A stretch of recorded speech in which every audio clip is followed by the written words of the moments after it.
12-Sided Stories is for mature audiences and often deals with topics that may be difficult for some listeners. Discretion is advised. In the city of dreams, everyone wants to be a star, but at what cost? 12-Sided Stories presents Otherworld Hollywood.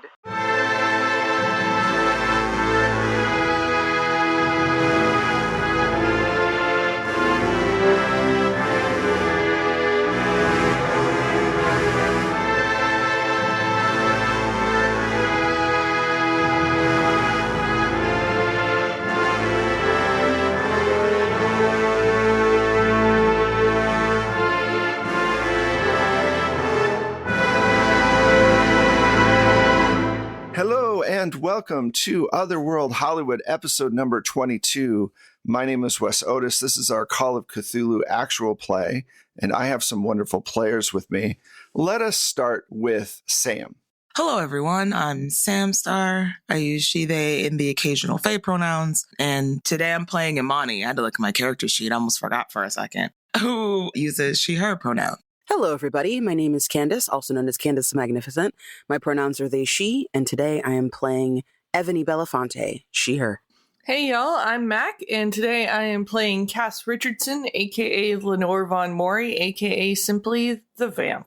Hey, I'm Michelle, and today I am playing Belle Bellington, she's in a bit of a bind. Hi, I'm Lev. I use they, them pronouns, and today I am playing Roberta Robbie Cerillos, they, she. Enjoying the show? Then take a moment to join our Patreon, support the podcast, and get early access to episodes and bonus content. Head to 12-Sided Stories Patreon today. All right, so this is a great place for a recap. Previously, you had found out that Penelope was a werewolf. You were able to talk her off the ledge of attacking you. You then went into the house, and Evie went for a walk with Hathor and found out that, hey, if you call me when Sekhmet is around, we can recombine and become one goddess again. Then, why looking for Evie in the house, because the rest of you had realized she had disappeared, you went into the bathroom. You all were looking in the bathroom to find out where Evie had gone, and this horrible creature came out of the mirror and attacked Robbie, grabbed onto Robbie, and tried to drag her into the mirror. You all were able to get her away from that. You decided you needed to stay out of the bathroom, but needed to find Evie as quickly as possible.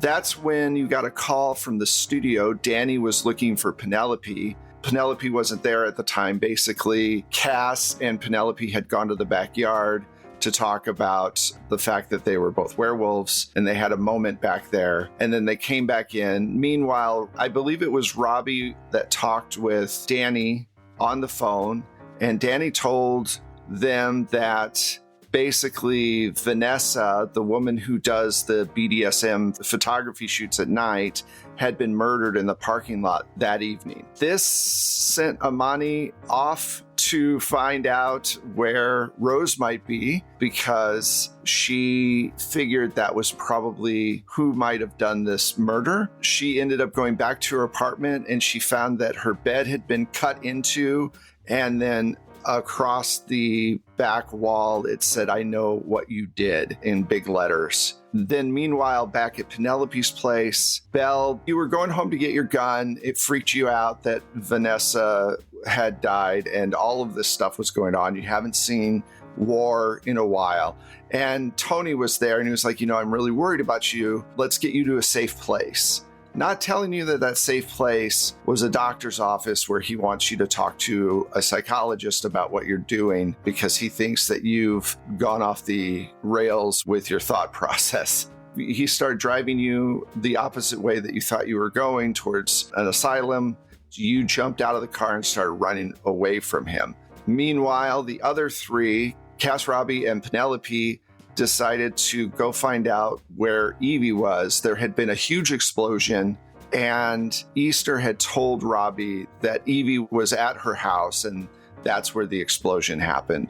You all decided to go and find them as quickly as possible. Meanwhile, at the explosion site, Priestess Elizabeth attacked Evie.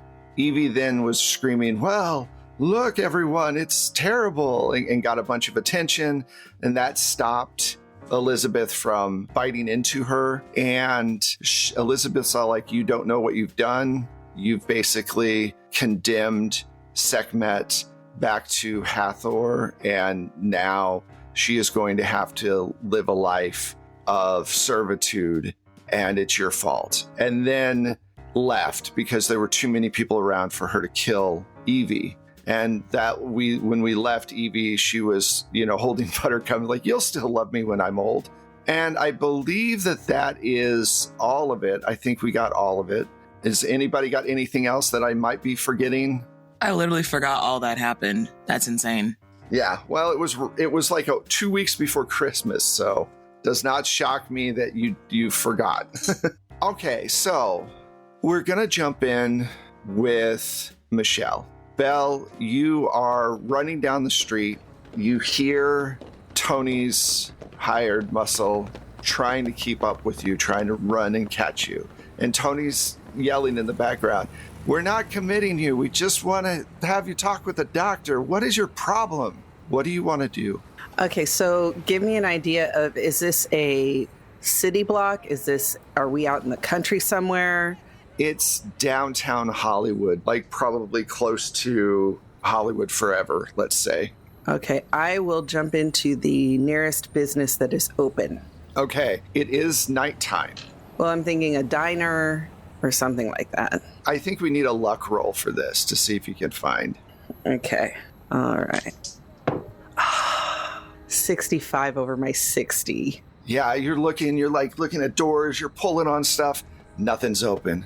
And you keep hearing the ever closing in footsteps of Tony's guy. Okay, I stop because I know I'm not going to be able to outrun him. I'm like, fine, but you better not commit me, Tony, because when I'm out, and I don't say if I get out, I say when I'm out, I'm coming for you. He goes, all right, I understand. No reason to be upset.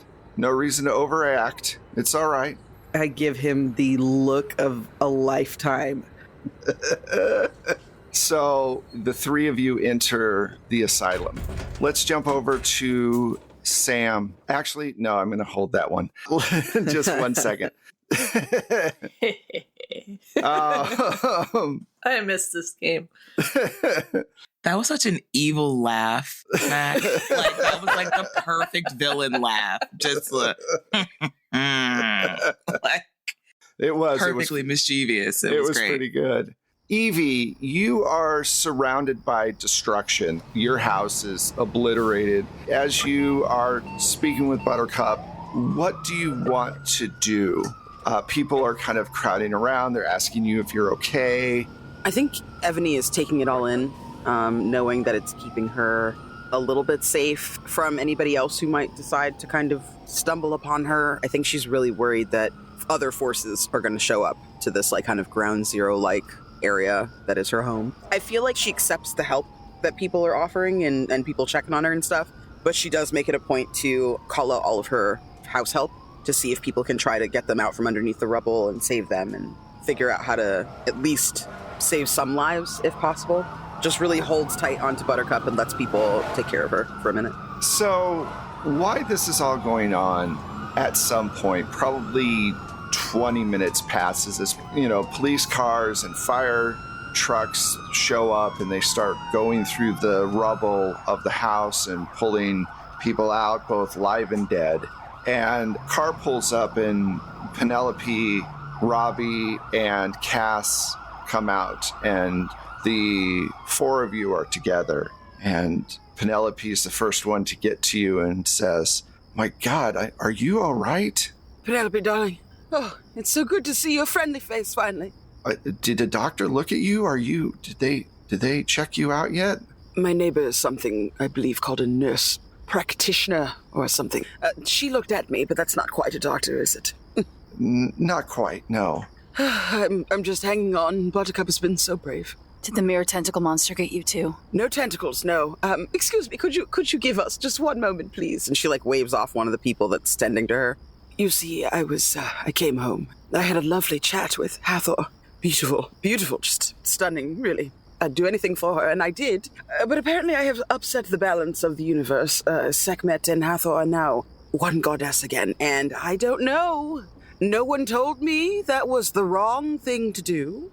They told me that I should reunite them, and I did, but apparently now Sekhmet is trapped without her consent in this new body, or this old body, I don't know. It's all kind of a haze, Robbie darling, but the point is, they're back together. The New Day rejuvenation spa is ridiculously upset with me.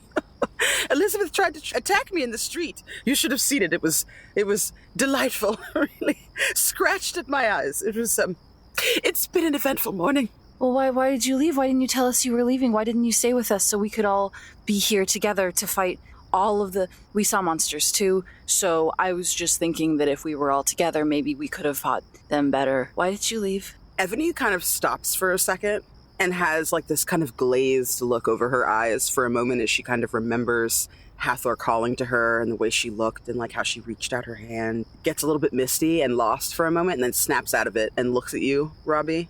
And when she kind of comes out of it, she has this very, like, almost innocent ingenue face on, this kind of soft and, like, romantic and pretty face.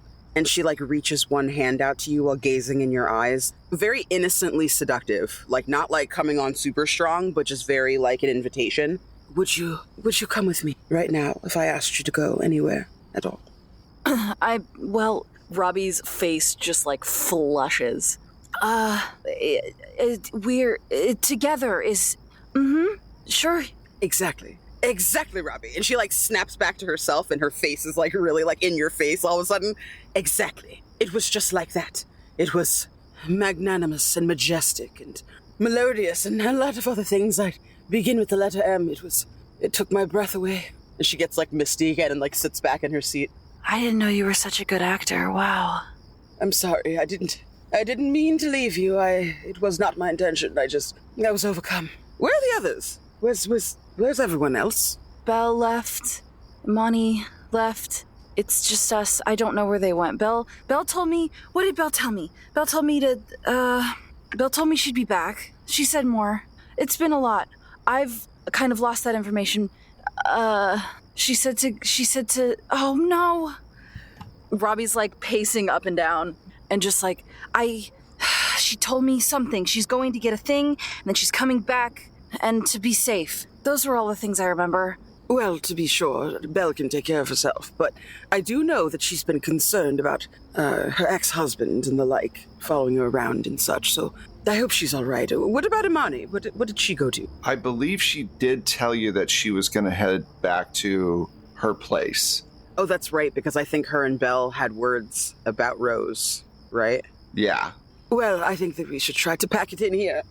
These people look like they have it covered. I mean, what do I know about insurance policies? I mean, really, what could I do? How could I be of any assistance to anyone here doing pretty much anything? So let's go, get in your car. Penelope, you drive? You don't have a driver, Penelope, really? No, I try not to flaunt the wealth as much as possible. Oh, yes, old money. I see. Let's go. Let's go, please. All right, so where are you going? That's a good question. I think I'd probably suggest we go to, like, either around Imani's or around Belle's, knowing that both of them have people likely waiting for them there that are not good folks. Unless we remember where Belle said she was going, and then I'd say that, because I feel like a gangster and his team are a little bit worse than one crazy lady. You haven't met Rose yet. This is what I'm saying. Uninformed opinion. Uninformed opinion, yeah. Yeah, at least gangsters are predictable. For the most part. So where, Imani's or Belle's? Belle said she was going home, and then I think she said she was seeing someone, but I don't I wish I remembered. I'm sorry. Imani's a certainty. Belle's more of a question. All right, I guess let's go to Imani's.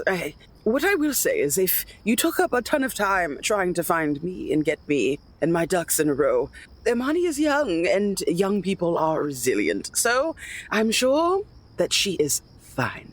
All right. I think that we should then flip over to Imani. Imani, you're in your apartment. It's really late or early at this point. Like, the sun is probably going to come up in like an hour or so. You're looking at your bed. It looks like a butcher knife was put through the mattress. That can't be comfortable. No. Did you turn the light on when you came into the room, or are you just going by the light of the moon coming through the window? I feel like Imani probably is one of those people that keeps like the bathroom light on. So it like illuminates the hallway, but not exactly like her bedroom. So the bathroom's right off your bedroom. So yeah, it illuminates it pretty good. And you hear Trish's voice behind you. Oh dear, what happened to your bed? Long story. So, how are you, Imani? I mean, I couldn't be better. Why would you ask? I don't know, it's the middle of the night and you have a warning on your wall and messed up mattress. I thought maybe something was amiss. I'm taking care of it. That's nice. Now, have you turned around or are you just still staring at the bed? I think I'm still staring at the bed, to be completely honest with you. Trying not to make eye contact. No problem. Then you hear Johnny's voice behind you, and he says, when I asked you for help, did you not hear me? I think I really do not like it here. And she will just sit in the middle of the ground, cross-legged, just like, give up. Like, what the fuck do I do at this point? Just like, you know what? If you're gonna fucking kill me at this point. This shit is wild. Just sit here. So you sit down, and you hear their footsteps coming up behind you. You feel a hand on your shoulder, and you can smell tar. And next to your face is Trish, and she goes, why are you sitting on the ground? You can almost off the peripheral, you can see her side of her face. She no longer has any lips, and this tar is just kind of dripping off of her face onto the wood floor. And she goes, we just want to have a conversation with you. I don't know if I am asleep or if this is real. She pinches herself. It's like, am I awake or am I asleep? Vanessa goes, oh, you're awake. We need to talk about Rose. I understand she's a problem. You then hear a crunching sound, almost like the sound of fried skin that's like crunching as it's walking. You hear the ash-infused voice of Rose's husband, and he says, do you know how she killed me? I was asleep and she set the bed on fire. I told her to stop listening to Mary Ann down the street. She came up with the asinine idea. I said it was more damage than it was worth. One by one, they kind of go around you to the bed and sit on the bed in front of you. And you're looking at the ground, I'm imagining, correct? Yeah, because if she looks out, she's going to fucking fall up. Like, I do think at this point we need a resolve check. I was waiting for it. I was like, how many fucking dead people are you going to throw at me, Wes, before you ask me to make a damn resolve roll? All of them. All of Literally every dead person in the vicinity. Okay. So you're rolling against your resolve. Ooh, okay. 38 under my 50. All right. You take a large breath in, and you can kind of see their feet. Trish is covered in La Brea tar. Rose's husband has been burnt almost to a skeletal point.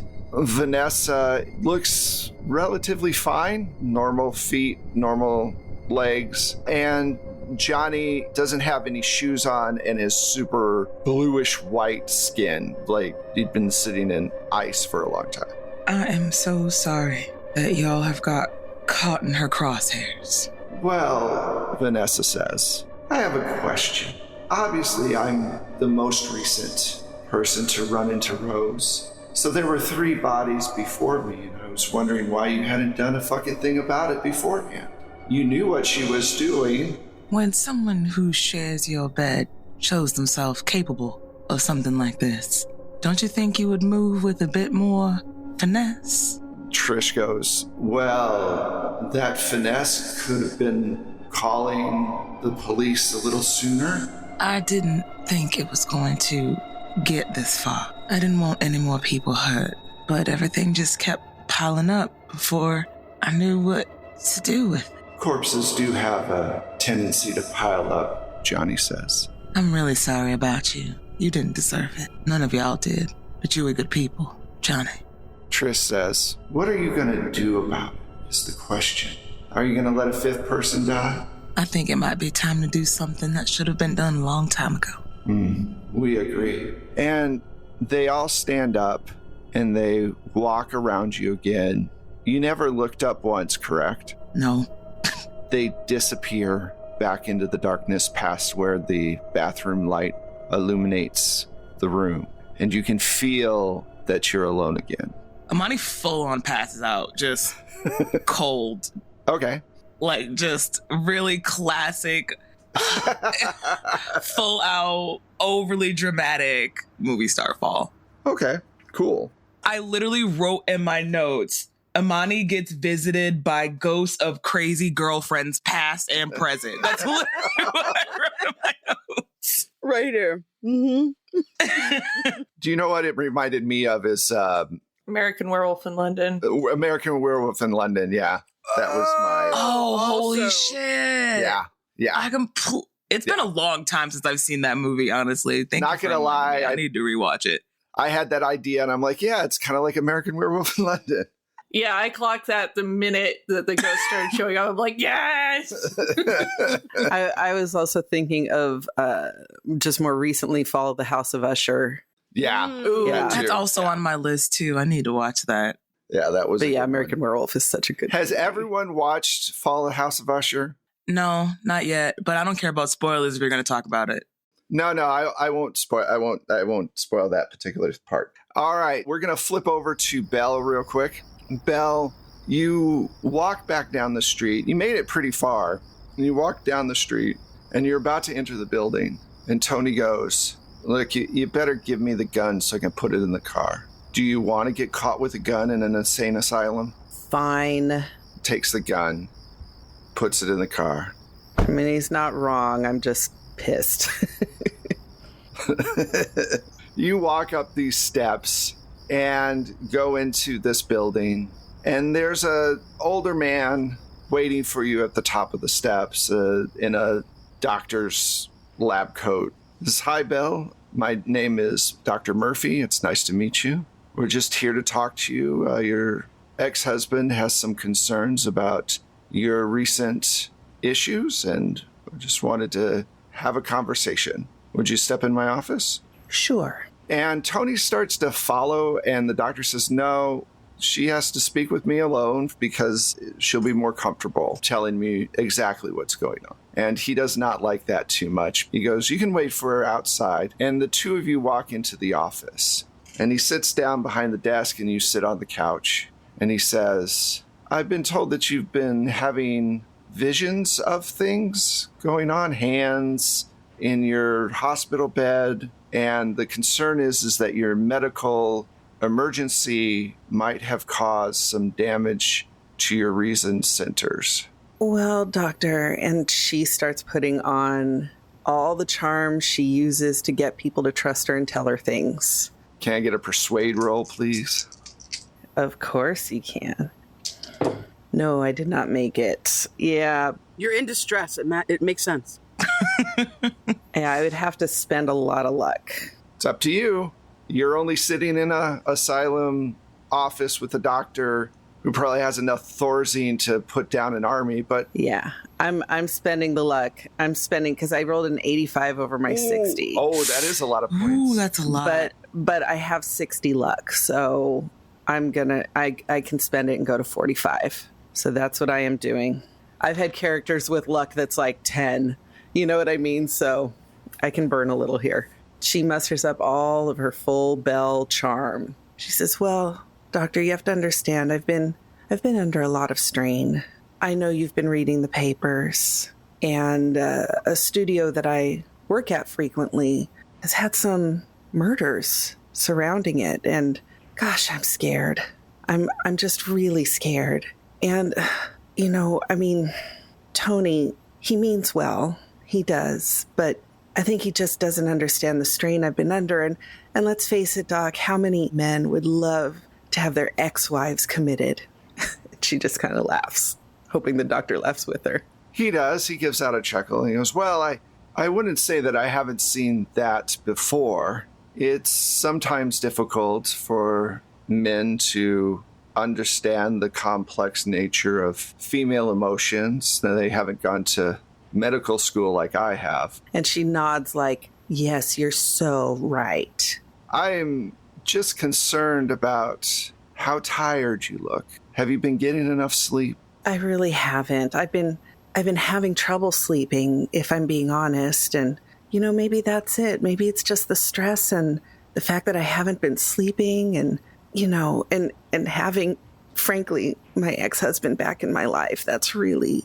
I can understand that. The question is can you do your job? You seem to be entrenched with the studio that your husband owns. Can you get reassigned, or are you forced to be there?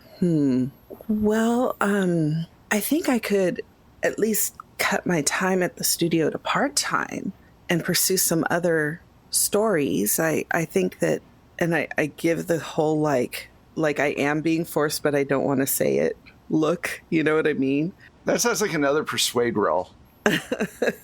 Ooh, that's good. Okay. I did not make that one. You are just flubbing rolls left and right. I know. It's almost like you want to stay here for a game. I know. But I'm like, I could cut to part-time, I think Tony would be okay with that. Well, I think that I can help you out with the sleep at least. And he opens up the drawer and he pulls out a bottle of pills. Yeah, it's the 50s. It's going to be Mother's Little Helper right here. Yeah, Mother's Little Helper.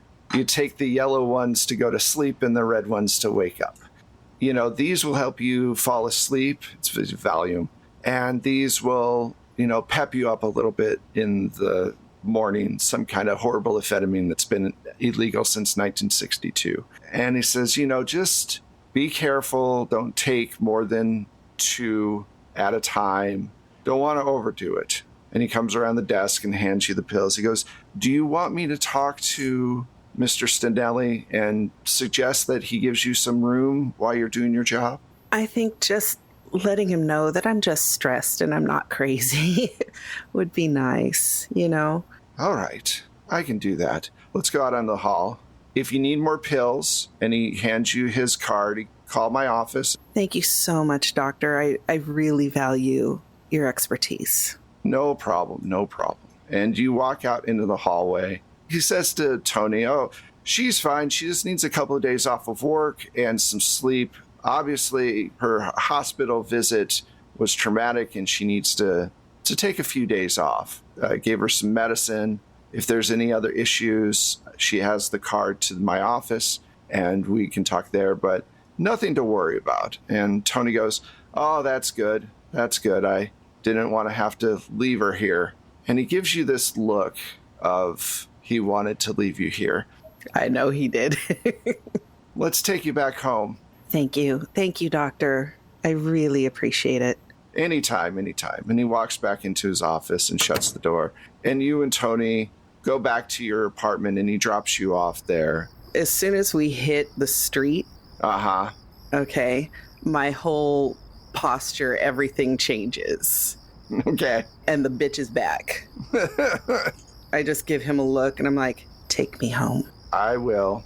Get in the car. You guys do not speak the entire drive. You can just tell that he's frustrated. He's heard you say some pretty out there things, and he thinks that you need professional help in the form of a straitjacket. And I think this Valium might come in handy at some point. Maybe, possibly. So you get to your apartment and he leaves, and we're going to jump back over to Imani's apartment. Imani, you stand up, and we're going to say that as you're looking around and there's nobody there, you hear a knock on the door. I look through the little peephole. It's Penelope, Evie, Robbie, and Cass. I open the door. Are you okay? Honestly, no. Things just keep getting weirder and scarier and weirder and scarier. Follow me. And Imani will lead y'all to her bedroom. When you guys get in the bedroom, everybody but Imani, because she already knows this, make me a spot hidden roll. Also, I kept cracking up. Michelle, you said that entire interaction with the doctor was like with all of the vibe and energy of the school principal just called me about my kid who just pranked the junior class. And I'm being nice right now, but as soon as I get home, I am ripping him into shreds. I was like, that is the vibe voice. Exactly. I was like, that was the mom voice. I sat up a little straighter. I was like, whew. I did not make my roll. Okay. 39 under 63. Okay. Robbie, what did you make your spot hidden? 23 under 50. So everybody but Cass. As you're walking into the bedroom, of course you see the "I know what you did" scrawled on the wall. The only light on is the bathroom light, which is kind of lighting up a small area of the bedroom. And then on the floor, the three of you, except for Cass, notice that there are footsteps.